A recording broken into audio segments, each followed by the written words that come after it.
In the name of Allah, the most gracious, the most merciful, may all thanks be to Allah, Lord of all. And may Allah the Almighty bestow His peace and blessings on our Prophet Muhammad, the last and the Imam of all messengers, the mercy to the worlds, and upon his kind and pure kin and his loyal companions, and all who follow till Judgment Day. Furthermore, my dear viewers, may the peace and blessings of Allah be upon you, and I welcome you to this new episode in the realm of the Holy Quran that has endless wonders. Our subject in this session or episode revolves around one of the subjects that have much debate going about them. Debate that has taken place in the past and the present. The subject or case of the essence, meaning or origin of the science of Kalam, or the logic of the proof of the Islamic faith. Kalam translates into speech, so our subject is about the essence and origin of Ilm al-Kalam, or the science of the logic of the proof, meaning the monotheism, and speaking about the Holy Quran as a divine book and as being pronounceable letters and words in Arabic tongue. This is a problematic subject to say that the Quran is a divine revelation, that is of Allah the Almighty's pronounceable words in Arabic, that people can say. This fact of the Holy Quran has created a rivalry, a fierce one, I should say, that went for ages about whether the Holy Quran is a creation or is it the word of Allah Almighty. Some people say, how can we claim that the Holy Quran is ancient while it is being described as readable Arabic text? And as we said in a previous episode, the languages are the daughters of the creation, of nationalities and people, meaning that the Arabic language developed and became when the nations of the Arabs became to being. Meaning, there was no Arabic language before there were Arabs. The Aramaic language, or any other language, today's languages like Dutch and French, all of these languages are linked to their people. The Holy Quran, my dear viewer, came down in a clear, unambiguous Arabic tongue. How can we assemble between this reality of the Quran and between that is the words of the Almighty? This is the problematic issue. Those who said that the Quran was created, I think they stopped at the time, the word or pronunciation. And those who said it was ancient and not created took in their regard the attributes of the speaker, which is Allah the Almighty, and said it is an attribute of Allah the Almighty, who creates the means and events and is not affected by them. Meaning, we should not say that the words of Allah the Almighty or speech that stands by itself as an attribute. We should not say it is an event or an incident. They said that the Holy Quran was created. The first team or group said that the Holy Quran was created, and the other team said it was not created, and that it is indeed ancient. And there are other problematic issues and arguments. Some would say if the Quran was ancient, how could it be that it is written in the well-kept board, while the well-kept board is not ancient itself? How would an ancient thing become part of a newer thing? The well-kept board is created. How would an ancient thing get to be in a newer thing? How would the angel Gabriel descend, bringing down the revelation to the Holy Prophet, peace and blessings be upon him? And how did he, peace be upon him, pronounce it? How did Gabriel read it? But we have to stop and say that it is an old subject, a subject, my dear viewer, that does not exist anymore in reality, and that this subject was solved and settled.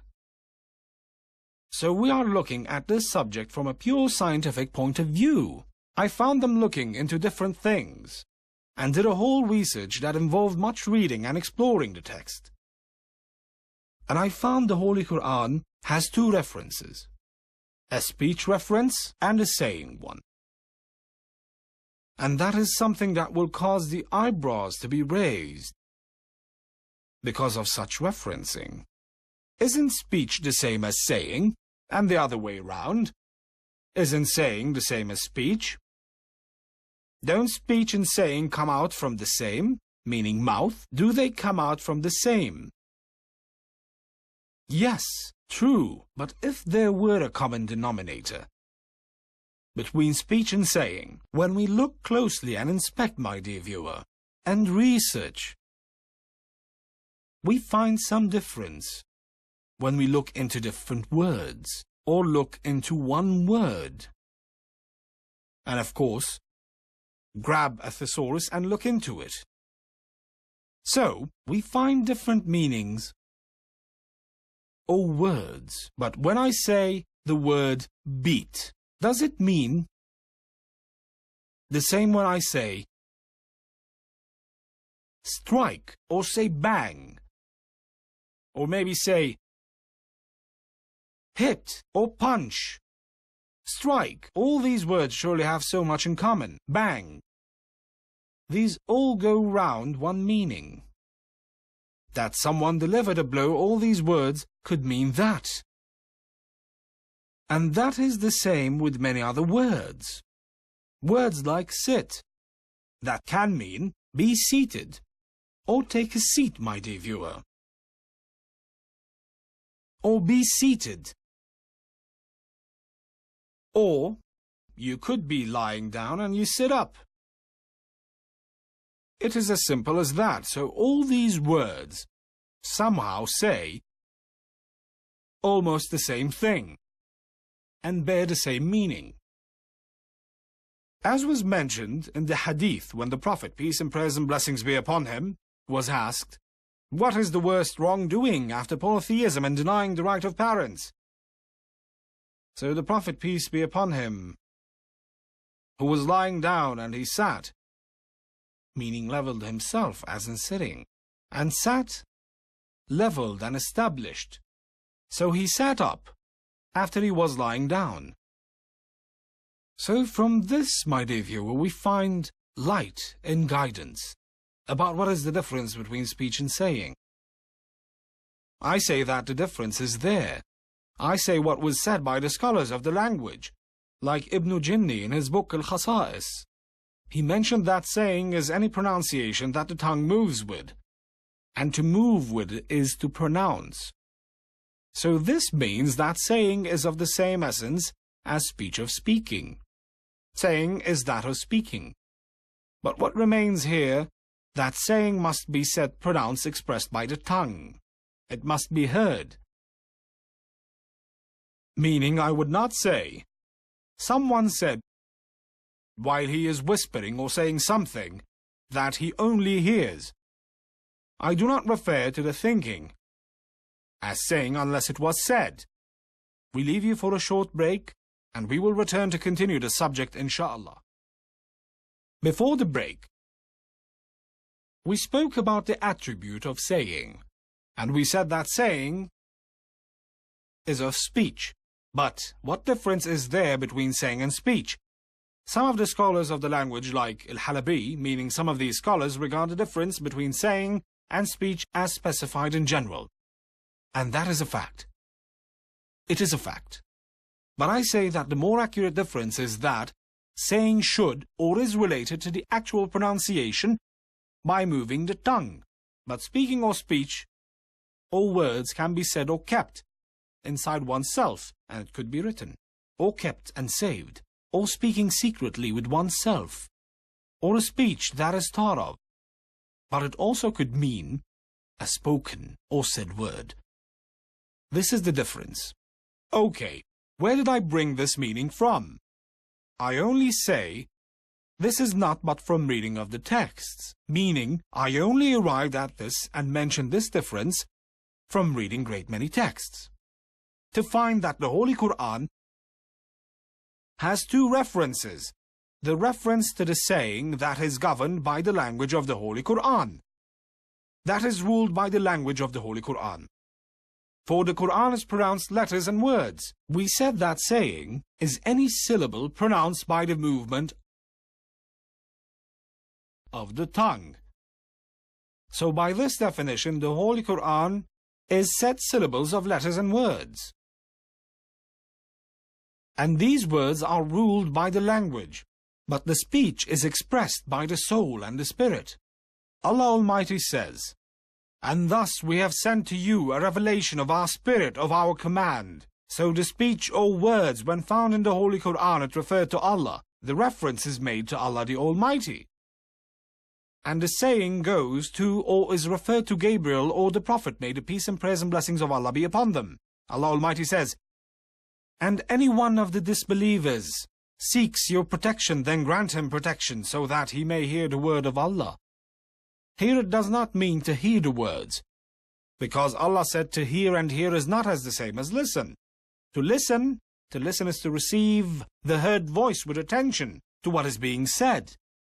So when the Holy Quran was recited, listen to it and be silent, Allah Almighty said. But to hear is to respond, for Allah Almighty said, "It is only those who listen will respond." So when someone has an unobeying son, he says, "This boy does not hear what I tell him. This boy is neglecting what is being said." So this does not mean he cannot hear, does not mean he is deaf. And he does not hear means he does not respond. It is only those who listen will respond. Those who listen will respond. Allah Almighty says, "So when the Quran was recited, listen to it and be silent."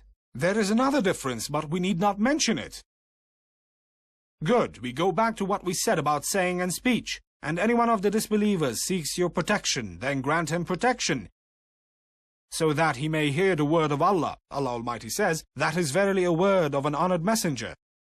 Allah Almighty also says, "So I swear by whatsoever you see and whatsoever you not see. That is verily a word of an honored messenger. It is not a word of a poet." So when Allah Almighty said, "It is not a word of a poet," Allah meant the Prophet, peace and prayers be upon him.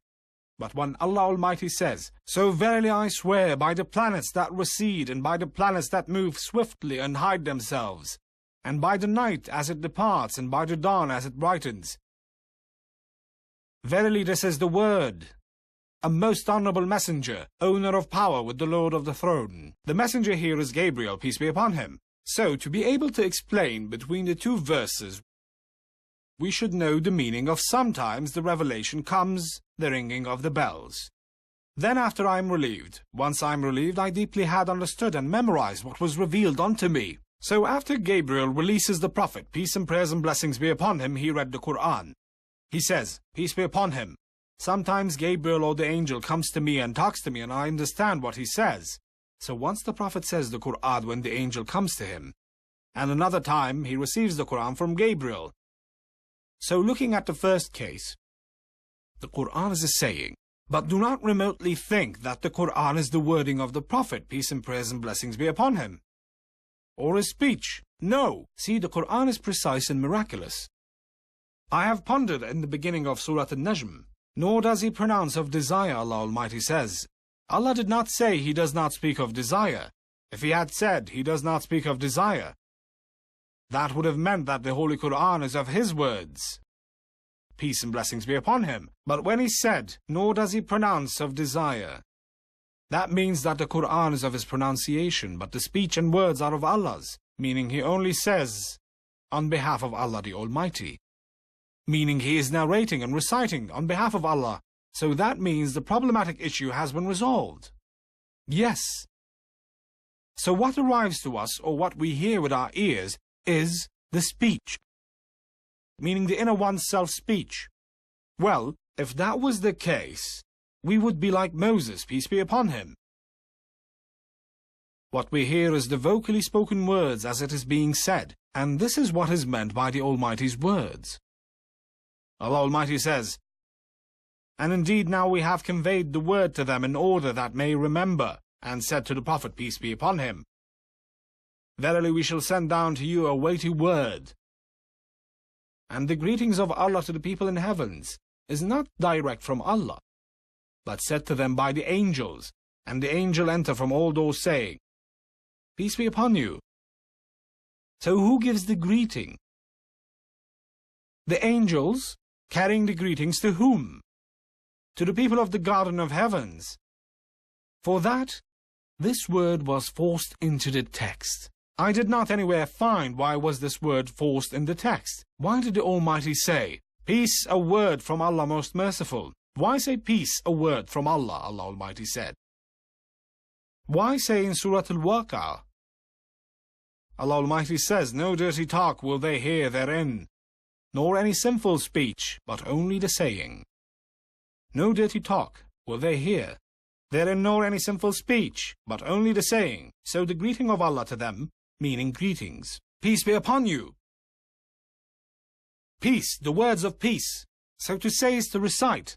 To say in the Quran is to recite. Is for the Prophet, may peace and prayers and blessings be upon him. Or that of Gabriel, peace be upon him. Allah Almighty says, that is verily the word of an honorable Prophet. In the time that we admit that the Quran is the speech and the word of Allah, because what is the Holy Quran? It is the word of Allah. Okay. So, there is an issue. Someone told me long time ago when I started this research. He said to me that I say what the scholars of the language say. That saying is any pronunciation that the tongue moves with, is to pronounce. But he said that what I say contradicts with Allah's words. Allah Almighty says, "And say within themselves, why should Allah punish us, not for what we say?" And say within themselves. I told him that he did not really catch the meaning. When he thought that, and say within themselves, Allah Almighty says, could mean speaking to themselves and thinking silently. This is just something inside one's mind. That was not stated out. Surely the verse did not mean that. That is wrong. What is meant hereby, and Allah Almighty says, and say within themselves, is what they say about themselves, about what they have done. Allah Almighty says, why should Allah punish us, not for what we say? And they say, not as in saying it is a secret, but they say about their doings. Allah Almighty says, why should Allah punish us, not for what we say? The Holy Quran, my dear viewer, explains itself. One verse clarifies the other verse. I say, read Allah's words in Surah An-Nisa. Allah Almighty says, they are those of whom Allah knows what is in their hearts. So turn aside from them, but admonish them, and speak to them in effective words, to reach their inner selves. They are those of whom Allah knows what is in their hearts. So turn aside from them, but admonish them, and speak to them an effective word, to reach their inner selves. And speak to them an effective word, Allah Almighty says. A speech that touches their hearts so they may come believing. So Allah Almighty says, and speak to them an effective word to reach their inner selves. And the other verse, Allah Almighty says, and speak to them an effective word, meaning about themselves. The Quran is miraculous, and of its miracles is being concise. To say what enough of what allows the listener to understand. So we should not say, Allah Almighty says, and say within themselves, meaning to say secretly in themselves. So we affirm again that saying is any pronunciation that the tongue moves with, and to move with is to pronounce. There are of course other things to be said, my dear viewer, but we will put it off until next time. I ask Allah the Almighty to open these horizons, bright horizons of understanding for us, to the greatness of this holy book.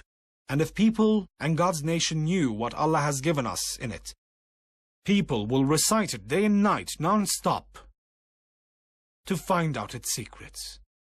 And may the peace, blessings and prayers be upon our Prophet Muhammad and his kin and honorable companions.